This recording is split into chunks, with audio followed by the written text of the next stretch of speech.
I can't wait to get your reaction on this. This is he's talking about Doge looking into fraud in treasuries. What? Listen to this. There could be a problem. You've been reading about that with treasuries. And that could be an interesting problem because it could be that a lot of those things don't count. In other words, that some of that stuff that we're finding is very fraudulent. Therefore, maybe we have less debt than we thought of. Think of that. Oh boy. What do you make of that? So let's talk about the facts and then let's go back to what he did. So I'm highly confident that there has been issuance of treasuries off balance sheet that aren't recorded on the balance sheet. So I believe that is the case based on lots of sort of anecdotal evidence and different events. That's separate from him accusing the Treasury of fraud because Right. there are reasons why this group may want to do fraudulent things with treasuries going forward. And so, if you want to do fraudulent things or selective things like saying we're not going to pay, if the Chinese hold treasuries, we're not going to honor them and use them for sanctions.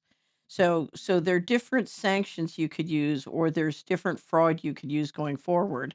And of course, what we see is a lot of lawlessness justified. Well, the last guys were lawless.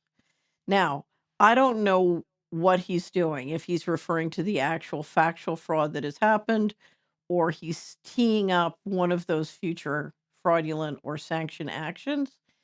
But here's the thing, whichever it is, given our role in the world and your dependency on the treasury market, if I was the president, this is the last thing I would ever see because it's going to send shockwaves through the treasury markets that is not in your interest. And we even saw the Financial Times say, wait a minute, this is making people nervous. There's something else going on, and that is whatever Trump is up to.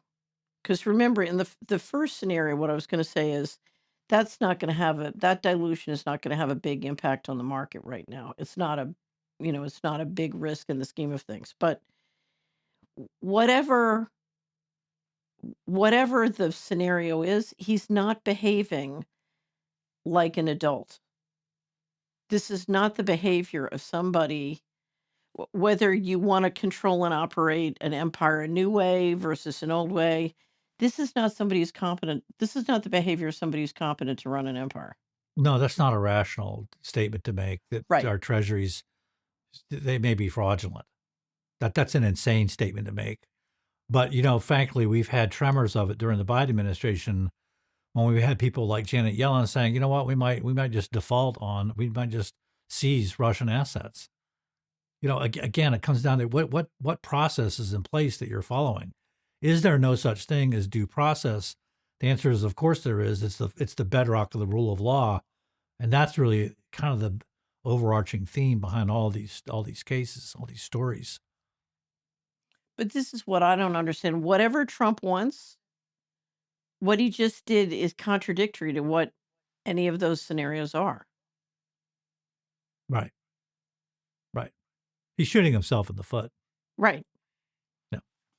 It goes back to, Americans have a genius for slitting their own throats through bad precedent. You get the tactical win and the strategic loss. Not very bright. Well, one of the things that happens in a new administration, and I've seen it more than a couple times, is you get this rush of power and it goes to your head and you lose it. That's losing it. Yeah. Right. Yeah. That gets scary.